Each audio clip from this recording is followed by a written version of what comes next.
രാവിലെ കണ്ണുകൾ തുറന്ന ലച്ചു കുറച്ചു നേരം അങ്ങ് തന്നെ കിടന്നു. അവളുടെ വീട്ടിലല്ല, വെല്ലച്ചിന്റെ വീട്ടിലാണ്. വല്യമ്മ നേരെ ഇങ്ങോട്ടാണ് കൊണ്ടുവന്നത്. റയാൻഷും സുഭദ്രയൊന്നും ഇല്ലാതെ ആ വീട്ടിലേക്ക് പോകണമെന്ന് അവൾക്ക് ആഗ്രഹവുമില്ലായിരുന്നു. കുറച്ചു സമയം അങ്ങനെ കിടന്നു. ഫോൺ എടുത്ത് നോക്കുമ്പോൾ കോളൊന്നും കണ്ടില്ല. ഹോസ്പിറ്റലല്ലേ, ഉറക്കൊന്നും കാര്യമായിട്ട് ശരിയാകില്ല. അതുകൊണ്ട് അവൻ എഴുന്നേൽക്കുമ്പോൾ ഇങ്ങോട്ട് വിളിക്കട്ടെ എന്നൊരു ചിന്തയിൽ ലച്ചു അങ്ങോട്ട് വിളിച്ചില്ല. ഹോസ്പിറ്റലിൽ നിന്ന് വീട്ടിലെത്തിയ നേരം ഒന്ന് വിളിച്ചതാണ്. പിന്നെ കിടക്കാൻ നേരം മെസ്സേജ് അയച്ചിരുന്നു. പിന്നെ ഒരു വിവരവും ഇല്ല. ലച്ചു, പുറത്തുനിന്ന് വല്യമ്മയുടെ ശബ്ദം കേട്ടപ്പോൾ ലച്ചു ബെഡിൽ നിന്നും എഴുന്നേറ്റ് പോയി വാതിൽ തുറന്നു കൊടുത്തു. എഴുന്നേറ്റില്ലേ? ഫ്രഷായി കഴിക്കാൻ വായോ, ഞാനെല്ലാം എടുത്തു വെക്കാം. വല്യമ്മ പറയുമ്പോൾ ലച്ചു തല കുലുക്കി. കുളിയൊക്കെ കഴിഞ്ഞ ശേഷം ലച്ചു റൂമിൽ നിന്നും പുറത്തേക്ക് ഇറങ്ങി. ഹാളിൽ വല്യച്ഛനും വല്യമ്മയും മക്കളും മരുമക്കളും ഇരുന്ന് ചായ കുടിക്കുന്നുണ്ട്. ആ, കുളി കഴിഞ്ഞോ? വാ ഇരിക്കേ, ഞാൻ വിളമ്പിത്തരാം. ലച്ചുവിനെ കാണുന്ന വല്യമ്മയുടെ മരുമകൾ പറഞ്ഞു. ലച്ചു ഒന്നും മിണ്ടിയില്ല. അവരുടെ ഒപ്പം അവിടെ ഇരുന്നു. ആ ചേച്ചി ഒന്നിനും സമ്മതിക്കാതെ അവൾക്ക് വേണ്ടത് അവൾ തന്നെ സ്വയം വിളമ്പി കഴിച്ചു. റയാൻഷു വിളിച്ചോ? വല്യച്ഛൻ ചോദിക്കുമ്പോൾ ലച്ചു ഇരുന്ന് തലയാട്ടി.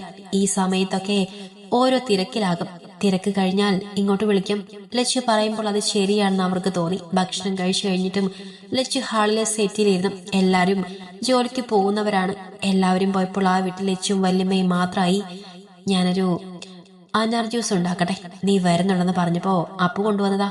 വല്യമ്മ ലച്ചുവിന്റെ അടുത്തേക്ക് വന്ന് സ്നേഹത്തോടെ പറയുമ്പോൾ ലച്ചുവിന്റെ മുഖം ചുളിഞ്ഞു. ഭക്ഷണം തന്നെ എങ്ങനെ ചങ്കിൽ നിന്ന് ഇറങ്ങിയതെന്ന് അവൾക്കറിയില്ല. അപ്പോഴാണ് ജ്യൂസ്. ഇപ്പൊ വേണ്ട വല്യമ്മേ, എനിക്ക് വേണമെങ്കിൽ ഞാൻ പറയണം. വല്യമ്മ പറയുമ്പോൾ ലച്ചു അത് സമ്മതിച്ചു. കയ്യിലുള്ള ഫോൺ റിംഗ് ചെയ്തപ്പോൾ അവൾ ഇത് ഓണാക്കി ചെവിയിലേക്ക് വെച്ചു. ശ്രീ. ആ ശബ്ദം ചെവിയിലേക്ക് പതിഞ്ഞപ്പോൾ ലച്ചുവിന്റെ കണ്ണ് നിറഞ്ഞു. ഒട്ടും ശബ്ദമില്ലാതെ അവളൊന്ന് മോളി. വല്യമ്മ ലച്ചുവിനെ നോക്കിക്കൊണ്ട് സെറ്റിയിൽ നിന്നും എഴുന്നേറ്റ് അടുക്കളയിലേക്ക് പോയി. ഭക്ഷണം കഴിച്ചോ? അവളുടെ വേദന മനസ്സിലായിട്ടും അറിയാത്ത പോലെ അവന് സംസാരിച്ചു. അതിന് ലച്ചു ഒന്ന് മോളി. കിച്ചുവേട്ടൻ കഴിച്ചോ? കഴിച്ചു. കുഞ്ഞുവിനെ കണ്ണു തുറന്നോ? ലച്ചുവിന്റെ ചോദ്യങ്ങൾക്ക് റയൻഷ് ഇന്നലെ ഉണ്ടായിരുന്നത് മുഴുവനും പറഞ്ഞു. അത് കേട്ടപ്പോൾ ലച്ചുവിന്റെ മനസ്സിൽ വലിയൊരു ആശ്വാസം നിറഞ്ഞു. കുറച്ചുനേരം സംസാരിച്ച ശേഷം ഫോൺ കട്ട് ചെയ്തു. റോഷ്നി കണ്ണു തുറന്ന വിവരവും സംസാരിച്ച വിവരവും അവൾ എല്ലാരെയും അറിയിച്ചു. മനസ്സിലെ പകുതി ഭാരം കുറഞ്ഞു.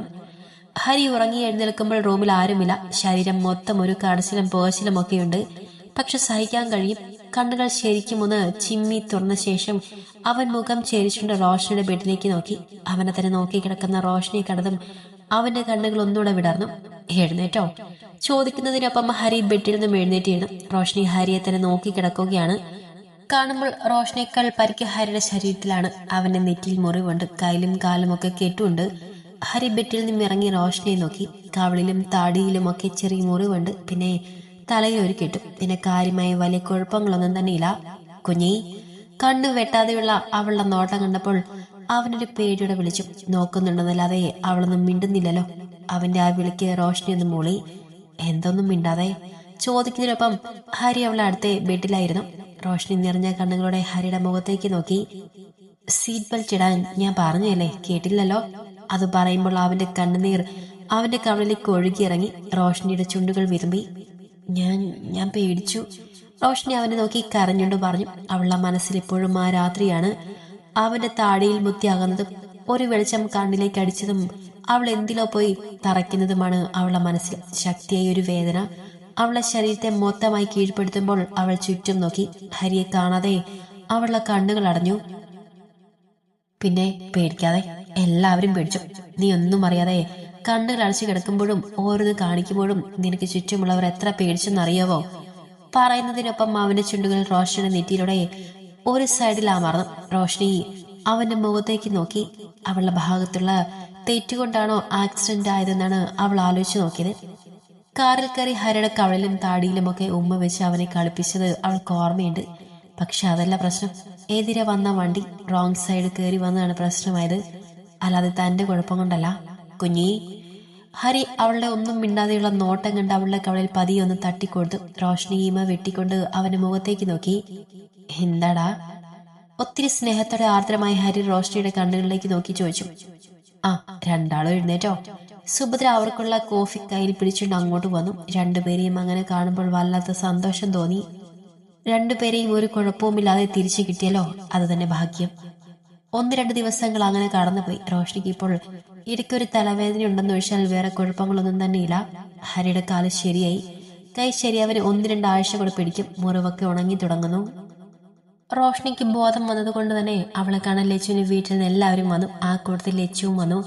ഹോസ്പിറ്റലിൽ നിൽക്കാൻ ഹരി സമ്മതിച്ചില്ല. അവൾ നേരെ വീട്ടിലേക്ക് തന്നെ പറഞ്ഞു വിട്ടു. ഇടയ്ക്ക് ഒരു ദിവസം റയൻഷ് വീട്ടിലേക്ക് പോയി വന്നു. ഇന്നിപ്പോൾ എല്ലാം കഴിഞ്ഞ് അവർ ഹോസ്പിറ്റലിൽ ഡിസ്ചാർജ് ചെയ്യുകയാണ്. റോഷ്നിക്ക് തലയ്ക്ക് 1-2 ടെസ്റ്റുകൾ കൂടെ ഉള്ളതുകൊണ്ടാണ് വൈകിയത്. അവളുടെ കൂടെ പോവാമെന്ന് പറഞ്ഞുകൊണ്ട് ഹരിയും അവളെ കിടന്നതാണ്. ഇപ്പോൾ തലവേദനിക്കുന്നുണ്ടോ? എല്ലാം കഴിഞ്ഞ് റയൻഷ് ബില്ല് അടയ്ക്കാൻ പോയപ്പോൾ ഹരിയും റോഷ്നിയും വീട്ടിലിരിക്കുമ്പോൾ ഹരി റോഷ്നിയോട് ചോദിച്ചു, കുറച്ചു മുൻപ് വേദനയുണ്ടെന്ന് പറഞ്ഞത് അവൾ കിടക്കുമായിരുന്നു. കുറച്ചധികം നേരം സംസാരിച്ചാലോ ചിരിച്ചാലോ കരഞ്ഞാലോ എല്ലാം തലവേദന വരും. ഉണ്ട്. അതും പറഞ്ഞിട്ട് റോഷ്നി ഹരിയുടെ കയ്യിൽ ചുറ്റി പിടിച്ചുകൊണ്ട് അവന്റെ തോളിലേക്ക് ചാഞ്ഞു കിടന്നു. ഹരി ഒന്നും മിണ്ടിയില്ല. ഒരു കൈ കൊണ്ട് അവളുടെ തലമുടിയിൽ പതിയെ തഴുകി തലോടിക്കൊണ്ടിരുന്നു. രണ്ടുപേരും ഇനി 2 വീട്ടിലേക്കാണ്. അതിന്റെ വിഷമമാണ് അവളുടെ ഉള്ളിലെന്ന് അവനറിയാം. അതുകൊണ്ടൊന്നും മിണ്ടാൻ പോയില്ല. ഹരി അങ്ങനെ ഇരിക്കുമ്പോൾ റോഷ്നി വിളിച്ചു. എന്തോ ആലോചിച്ചുകൊണ്ടിരുന്നവൻ ഒന്ന് മൂടി. നീ എന്റെ കൂടെ എന്റെ വീട്ടിലേക്ക് വരുമോ? അവിടെ ഏടത്തിയില്ലേ? എന്റെ അമ്മയും അച്ഛനും ഏട്ടനും ഒക്കെ ഇല്ലേ? എന്റെ കൂടെ എന്റെ വീട്ടിലേക്ക് വരാമോ? റോഷ്നി അവന്റെ തോളിൽ നിന്ന് മുഖം അമർത്തി അവന്റെ മുഖത്തേക്ക് നോക്കി ചോദിച്ചു. ഹരി അതിനൊന്നും മിണ്ടിയില്ല. അവനൊന്നും പറയാതെ വന്നപ്പോ അവന്റെ ഉത്തരം എന്താകുമെന്ന് അവൾക്ക് മനസ്സിലായി. എല്ലാം ഓക്കെ. അവർ വണ്ടിയിൽ കയറി. ഡ്രൈവ് ചെയ്യുന്നത് റയാൻഷാണ്. അവന്റെ ഒപ്പം മുന്നിൽ രുദ്രനും ഇരിക്കുന്നുണ്ട്. ബാക്കിയിൽ ഹരിയും റോഷ്നി, സുഭദ്രയും ദേവേന്ദ്രനും ഹരിയുടെ വല്യച്ഛന്റെ ഒരു മകനും പിന്നിലുള്ള കാറിലാണ്. ഏട്ടാ. കാർ കുറച്ച് മുൻപോട്ട് പോയപ്പോൾ റോഷ്നി പിന്നിൽ നിന്ന് വിളിച്ചു. അവളെ കൊണ്ട് ആരും അധികം സംസാരിപ്പിക്കില്ല. സംസാരിച്ചു കഴിഞ്ഞാൽ അവൾക്ക് ഭയങ്കര തലവേദനയാണ്. അതുകൊണ്ട് കിടന്ന് പുളയുന്നത് കാണാൻ വയ്യാത്തത് കൊണ്ട് അവരാരും അവളെ കൊണ്ട് സംസാരിപ്പിക്കാൻ സമ്മതിച്ചില്ല. എന്തേ? ഡ്രൈവ് ചെയ്യുന്നതിനിടയിൽ തന്നെ റയാൻഷ് മോളി. രുദ്രൻ പിന്നിലേക്കൊന്ന് നോക്കുകയും ചെയ്തു. ഹരിയെ നമുക്ക് വീട്ടിലേക്ക് കൊണ്ടുപോയാലോ? റോഷ്നി അവളുടെ 2 ഏട്ടന്മാരെയും നോക്കി ചോദിച്ചു. രുദ്രൻ സീറ്റിൽ ഇരുന്നുകൊണ്ട് തന്നെ റോഷ്നിയിൽ നിന്നും കണ്ണുകൾ മാറ്റി ഹരിയെ നോക്കി. അവൻ പുറത്തേക്ക് നോക്കിയിരിക്കുകയാണ്. പറയുന്നൊക്കെ കേൾക്കുന്നുണ്ട്. റയാൻഷ് മിററിൽ കൂടി പിന്നിലിരിക്കുന്ന 2 പേരെയും ഒന്ന് നോക്കി. ഈ ചോദ്യം അവർ റോഷ്നിയിൽ നിന്ന് നേരത്തെ പ്രതീക്ഷിച്ചതാണ്. പറ ഹരി, നമുക്ക് നമ്മുടെ വീട്ടിലേക്ക് കൊണ്ടുപോയാലോ? 2 പേരും ഒന്നും മിണ്ടാതെ അവരെ മാറി മാറി നോക്കുകയാണെന്ന് കണ്ടപ്പോൾ റോഷ്നി വീണ്ടും ചോദിച്ചു. ഒപ്പം അവിടുന്ന് 2 പേരെയും നടുക്കായി മുന്നോട്ട് ആഞ്ഞിടും. അത് ഞങ്ങളോടാണ് ചോദിക്കുന്നത്. നിന്റെ ഹരിയോട് ചോദിക്കേ. രുദ്രൻ പറയുമ്പോൾ റോഷ്നി മുഖം ചിരിച്ചുകൊണ്ട് ഹരിയെ നോക്കി. പുറത്തെ കാഴ്ചയിലേക്ക് നോക്കിയിരിക്കുന്നവൻ റോഷ്നിയുടെ മുഖത്തേക്ക് നോക്കി. ഹരി വരില്ലെന്ന് പറഞ്ഞു. ഹരിയുടെ മുഖത്തേക്ക് നോക്കിക്കൊണ്ടാണ് റോഷ്നി അത് പറഞ്ഞത്. അങ്ങനെയാണെങ്കിൽ അവൻ വരില്ല. അവന്റെ വീട്ടിൽ നിൽക്കും.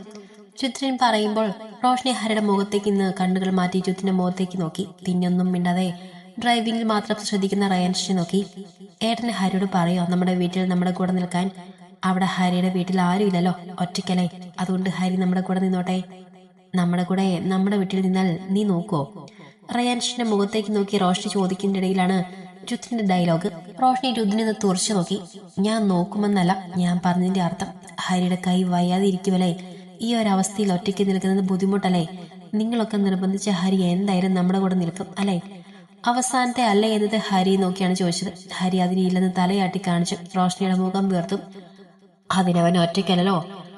അവന്റെ മാറുന്നത് വരെ ഞാനും ശ്രീമാവന്റെ കൂടെ നിൽക്കില്ലേ? ഞങ്ങളെക്കാൾ അവനെ നോക്കുന്ന ആരും തൽക്കാലം നമ്മുടെ വീട്ടിലില്ലല്ലോ. റയാൻഷ് ചോദിക്കുമ്പോൾ റോഷ്നി പിന്നൊന്നും മിണ്ടാതെ സീലേക്ക് ചാരിയിരുന്നു. ഇത്ര സ്നേഹമുള്ള ഒരാളിയും വേണ്ടിയിരുന്നില്ല. ഏട്ടത്തെ വേറെ വല്ല അളിയനും കൊടുക്കാമായിരുന്നു. വീഴത്തുകുളം റോഷ്നിയുടെ മനസ്സിലതായിരുന്നു. അവൾ പിന്നെ ആരോടൊന്നും മിണ്ടില്ല. വീട്ടിലെത്തുന്നതുവരെ മൗനവ്രതത്തിലായിരുന്നു. ആദ്യം ഹരിയുടെ വീട്ടിലേക്കാണ് പോയത്. കാർ നിർത്തിയതും ഹരി കാറിൽ നിന്നും ഇറങ്ങി. ലച്ചു ഓടി വന്ന് അവനെ കെട്ടിപ്പിടിച്ചു. ഹരി 2 കൈകൊണ്ടും അവളെ മുറുക്കെ കെട്ടിപ്പിടിച്ചു. ഹരി ഈ ലോകത്തിലില്ലെങ്കിൽ ഒറ്റയ്ക്കായി പോകുമായിരുന്ന ഒരാൾ. ഭർത്താവും കുടുംബവും ഒക്കെ രണ്ടാമതല്ലേ. ആദ്യം അവന്റെ ചോരയല്ലേ. കരയണ്ട. നെഞ്ചിൽ മുഖം അമർത്തി കരയുന്നവളുടെ തലയിൽ പതിയെ തഴുകി തലോടിക്കൊണ്ട് അവൻ പറഞ്ഞു. അങ്ങനെ പറയുമ്പോഴും അവൻ കരയുകയാണ്. ലച്ചു അവനെ നെഞ്ചിൽ നിന്ന് അകന്നു മാറി. ഹരി അവളുടെ മുഖം തുടച്ചു കൊടുത്തു. ആകെ ഒന്ന് ക്ഷീണിച്ച പോലെയുണ്ട്. ഒന്നാമത് വിശേഷം. ഇടയ്ക്കും തലയ്ക്കുമൊക്കെ ഛർദിയുണ്ട്. പിന്നെ ഈ ടെൻഷനും കുറച്ച് ദിവസം ഹോസ്പിറ്റലിൽ നിന്നും. അങ്ങനെ ആകെ മൊത്തം ക്ഷീണമാണ് അവൾക്ക്. എന്നെ വേണ്ടല്ലേ. കാറിൽ നിന്നും ഇറങ്ങാതെ തുറന്നു കിടക്കുന്ന ഗ്ലാസിനകത്തോടെ തല പുറത്തേക്ക് ഇട്ടുകൊണ്ടാണ് റോഷ്നിയുടെ പറച്ചിൽ. ലച്ചും ഹരിയും ഒരുപോലെ റോഷ്നി നോക്കി. ഒപ്പം വീടിന്റെ മുന്നിൽ നിൽക്കുന്ന ഹരിയുടെ വീട്ടുകാരുമൊക്കെ റോഷ്നി നോക്കി. ലച്ചു ഒന്നും മിണ്ടിയില്ല. മുഖം താഴ്ത്തി റോഷ്നിയുടെ നെറ്റിയിലൊന്ന് മുത്തി. ആ സുന്ദരമായ മുഖത്ത് ഇനിയും ഉണങ്ങിയിട്ടില്ലാത്ത ചില മുറിവുകൾ പറ്റിപ്പിടിച്ചിട്ടുണ്ട്. അത് കണ്ടപ്പോൾ ലച്ചുവിന് സങ്കടം വന്നു. ഒരു കുഞ്ഞു മുറിവ് പോലും അയാൾ കരഞ്ഞ് ബഹളം വെക്കുന്നവളാണ്. രക്തം കണ്ടാൽ പേടിച്ച് വിറയ്ക്കുന്നവളാണ്. ആ നാവ് മാത്രമേ അവൾക്കുള്ളൂ. അങ്ങനെയുള്ള പെൺകുട്ടിയാണ് ഇതെല്ലാം കഴിഞ്ഞ് മുന്നിൽ നിൽക്കുന്നത്. വേദനയുണ്ടോ? ലച്ചു റോഷന്റെ കവിളിൽ പതിയെ തല ഒടിക്കൊണ്ടാണ് ചോദിച്ചത്.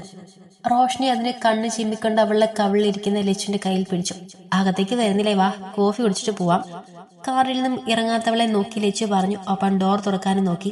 ഇറങ്ങുന്നില്ല ഏട്ടത്തി, എനിക്ക് വയ്യ, ഭയങ്കര ക്ഷീണം, ഒന്ന് കിടന്നാ മതി, ഞാൻ പോട്ടെ, പിന്നെ ഒരു ദിവസം വരാം. റോഷനി ഡോർ തുറക്കാൻ സമ്മതിക്കാതെ പറഞ്ഞു. ഹരി അവളുടെ കൂടെ അവളുടെ വീട്ടിലേക്ക് ചെല്ലാത്തത് കൊണ്ടുള്ള ചെറിയൊരു പ്രതിഷേധമാണ് അതുകൊണ്ട് കുട്ടി ഉദ്ദേശിച്ചത്. പക്ഷേ ഹരി അതിനെ വേണ്ടതുപോലെ ഗവനിച്ചില്ല. ഇവിടെ കിടക്കാലോ, ക്ഷീണമൊക്കെ മാറിക്കഴിഞ്ഞു പോവാം. ലച്ചു ഡോർ തുറന്നു കൊടുത്തുകൊണ്ട് പറഞ്ഞു. റോഷനി ലച്ചുവിന്റെ മുഖത്തേക്ക് നോക്കി. പിന്നെ അവളെ നോക്കാതെ വേറെ എങ്ങോട്ട് നോക്കി നിൽക്കുന്ന ഹരിയുടെ മുഖത്തേക്ക് നോക്കി. വയ്യാതെ ഈ വീട്ടിലേക്ക് ഞാൻ കയറില്ല ഏട്ടത്തി, അസുഖമൊക്കെ മാറിയിട്ട് ഓടിച്ചാടി നടക്കാനാകുമ്പോൾ വരാം. റോഷനി പറയുമ്പോൾ ലച്ചു പിന്നെ അതിനെ നിർബന്ധിച്ചില്ല. അങ്ങനെ ഒരു ആഗ്രഹം അവൾക്കുണ്ടെങ്കിൽ അത് നടക്കട്ടെ എന്ന് തന്നെ കരുതി. നീ ഇവിടെ നിൽക്കില്ലേ? രുദ്രൻ റയൻഷിനെ നോക്കി ചോദിക്കുമ്പോൾ അവൻ തല കുലുക്കി സമ്മതിച്ചു. രുദ്രൻ എല്ലാവരുടെയും യാത്ര പറഞ്ഞ് ഡ്രൈവിംഗ് സീറ്റിലേക്ക് കയറിയിരുന്നു. വണ്ടി സ്റ്റാർട്ട് ചെയ്തതും ഹരി റോഷന്റെ മുഖത്തേക്ക് നോക്കി. അവൻ നോക്കുന്നത് കണ്ടതും റോഷനി മുഖം തിരിച്ചു. ഹരിയുടെ ചുണ്ടിലൊരു ചിരി വീർന്നു. ആ ചിരിയോടെ തന്നെ അവ റോഷന്റെ സീറ്റിന്റെ ഭാഗത്തേക്ക് നടന്ന് മുഖം താഴ്ത്തി. അവനോട് പിണക്കമാണെങ്കിൽ കൂടെയും മുഖം പിന്നിലേക്ക് വലിക്കാനോ മുഖം തിരിക്കാനോ ഒന്നും നിന്നില്ല. ഒരു ഉമ്മ കിട്ടുവാണെങ്കിൽ കേട്ടിക്കോട്ടെ, അതിനെന്തിനാ വേണ്ടെന്ന് വെക്കുന്നത്? വേഗം ഓടിച്ചാടി നടക്ക്, എന്നിട്ട് നമുക്ക് വേഗം കല്യാണം കഴിക്കാം. റോഷനിയുടെ ചെവിയിൽ അവൾക്ക് മാത്രം കേൾക്കാൻ പാകത്തിന് രഹസ്യമായി പറഞ്ഞു. ഒപ്പം അവളുടെ ചെവിയിൽ അമർത്തി ഒന്ന് മൂത്തി. മുഖമുയർത്തി അവളുടെ മുഖത്തേക്ക് നോക്കുമ്പോൾ കണ്ണ് വിടർത്തി ഞെട്ടിയിരിക്കുന്നുണ്ട്. ശരിക്കും? റോഷനി വിടർന്ന കണ്ണുകളോട് ചോദിക്കുമ്പോൾ ഹരി ചിരിച്ചുകൊണ്ട് തലയാട്ടി. റോഷനിയുടെ ചുണ്ടിലും നിറഞ്ഞൊരു ചിരി വിരിഞ്ഞു. അവന്റെ വാക്കിലും നോക്കിലും ഉള്ളിലുള്ള എല്ലാ പരിഭവവും മാറിയതുപോലെ. എന്നാ ശരി, ഞങ്ങൾ ഇറങ്ങട്ടെ. രുദ്രൻ അത് പറഞ്ഞുകൊണ്ട് കാർ മുന്നോട്ടെടുത്തു. റോഷനി എല്ലാവരോടും ഒരിക്കൽ കൂടെ യാത്ര പറഞ്ഞു. അവരുടെ കാർ കണ്ണിൽ നിന്ന് മറിഞ്ഞപ്പോഴാണ് എല്ലാവരും നോട്ടം മാറ്റിയത്. ലച്ചു ഹരിയുടെ കയ്യിൽ പിടിച്ചുകൊണ്ട് അകത്തേക്ക് നടന്നു. റയൻഷ് ബാഗും കവറുമൊക്കെയായി മുന്നിലേക്ക് പോയിരുന്നു. ഏട്ടന് കുടിക്കാൻ വല്ലതും വേണം? ഞാൻ ജ്യൂസ് അടിച്ചു വെച്ചിട്ടുണ്ട്. ഒന്നും വേണ്ട, എനിക്കൊന്ന് ഇരുന്നാൽ മതി. അതും പറഞ്ഞുകൊണ്ട് ഹരി സെറ്റിലേക്ക് കയറും. അപ്പോഴേക്കും വല്യമ്മയും വലച്ചനുമൊക്കെ അവിടേക്ക് വന്നിരുന്നു കഴിഞ്ഞിരുന്നു. എനിക്ക് കുടിക്കാൻ വല്ലതും കിട്ടുമോ? റയാൻഷിന്റെ കടുപ്പിച്ചുള്ള ചോദ്യം കേട്ടപ്പോൾ റോഷനി ഹരിയിൽ നിന്ന് നോട്ടം മാറ്റി അവരെ നോക്കി. മുഖം കനപ്പിച്ച് നിൽക്കുന്നുണ്ട്. അതിനിപ്പോ എന്താ, ഞാൻ എടുക്കാം. അതും പറഞ്ഞുകൊണ്ട് ലച്ചു അടുക്കളയിലേക്ക് നടന്നു. ഹരി റയാൻഷിനെ നോക്കി കൈ മലർത്തി. എന്തിനാടാ എന്ന പോലെ ചുണ്ടൊന്ന് അനക്കി. റയാൻഷ് അതിനെ ഒന്ന് കനപ്പിച്ച് നോക്കിക്കൊണ്ട് അടുക്കളയിലേക്ക് കയറിപ്പോയി. എത്രയ്ക്ക് അളയിനാണ് കുളിയനാണെന്ന് പറഞ്ഞാലും ഭാര്യ ഭർത്താവിനെ സ്നേഹിച്ച ശേഷം മതി ബാക്കിയുള്ളവരെ എന്ന പോലെയാണ് അവന്റെ മനസ്സിൽ. അനാറും പാലും കൂടെ അടിച്ച ജ്യൂസാണ്. ഒരു ഗ്ലാസ്സിലേക്ക് ജ്യൂസ് പകർത്തി അത് റയാൻഷിന് നേരെ നീട്ടിക്കൊണ്ടാണ് ലച്ചു പറഞ്ഞത്. അവനത് വാങ്ങി ലച്ചുവിന് ചുണ്ടിലേക്ക് തന്നെ മുട്ടിച്ചു കൊടുത്തു. നിനക്ക് നിന്നെ കോട്ടനെ കിട്ടിയപ്പോ എന്നെ വേണ്ടല്ലേ? അവളുടെ തൊണ്ടയിലൂടെ ജ്യൂസ് ഇറങ്ങിപ്പോന്നു നോക്കിക്കൊണ്ടാണ് അവന്റെ ചോദ്യം. ലച്ചു കണ്ണുകൾ ഉയർത്തി അവന്റെ മുഖത്തേക്ക് നോക്കി. പിന്നെ അവളുടെ കൈകൊണ്ട് തന്നെ അവളെ ചുണ്ടോട് മുട്ടിച്ച ഗ്ലാസ് മാറ്റി പിടിച്ചു. വയ്യായികയൊക്കെ മാറിയ ശേഷം ഏട്ടനെ കാണുന്നതല്ലേ? ഇനി ജീവനോടെ ഈ വീട്ടിൽ എന്റെ ഏട്ടന്റെ കൂടെ നിൽക്കാൻ കഴിയുമോന്ന് പേടിച്ച നിമിഷമൊക്കെ ആലോചിച്ചപ്പോൾ സങ്കടം വന്നിട്ട. അത് പറയുമ്പോൾ ലച്ചുവിന്റെ കണ്ണുകൾ നിറഞ്ഞിരുന്നു. റയാൻഷ് അവന്റെ കയ്യിലെ ജ്യൂസ് ഗ്ലാസ് അവിടേക്ക് വെച്ചുകൊണ്ട് ലച്ചുവിന്റെ കണ്ണുകൾ തുടച്ചു കൊടുത്തു. കുറച്ച് ദിവസം കൊണ്ട് ഇവരൊന്നും ചിന്തിച്ചു പോവാത്ത തലങ്ങളിലേക്ക് അവൾ ചിന്തിച്ചു കൂട്ടിയിട്ടുണ്ടെന്ന് ആരെക്കാളും നന്നായിട്ട് അവനറിയാം. ഉറക്കത്തിൽ ഞെട്ടി എഴുന്നേറ്റും കരഞ്ഞും എത്ര രാത്രികൾ കഴിഞ്ഞു പോയിട്ടുണ്ടെന്ന് അവൻ വെറുതെ ഓർത്തു. എന്നാലും നിന്റെ ഏട്ടനെ കണ്ടപ്പോ നീ എന്നെ മറന്നു. അവനെ മാത്രം കെട്ടിപ്പിടിച്ചു. എന്നെ നോക്കിയത് പോലുമില്ല. അവന്റെ നെഞ്ചിൽ ചാർന്ന് കരയുന്നവളെ സമാധാനിപ്പിക്കുന്നേക്കാൾ നല്ലത് ഇതുപോലെ എന്തെങ്കിലും പറഞ്ഞുകൊണ്ട് അവളെ മൂപ്പിക്കുന്നതാണെന്ന് അവന് മനസ്സിലായി. അതുകൊണ്ടാണ് അങ്ങനെ പറഞ്ഞത്. ഞാൻ അങ്ങനെയൊന്നും കരുതിയില്ല കിച്ചുവേട്ടാ. അന്നേരം അങ്ങനെ തോന്നി. പെട്ടെന്ന് ഏട്ടനെ കണ്ടപ്പോ സന്തോഷവും സമാധാനവും സങ്കടം ഒക്കെ ഒരുമിച്ച് വന്നപ്പോ. എന്നാലും എന്നെ കണ്ടപ്പോ ഒന്നും തോന്നിയില്ലല്ലോ.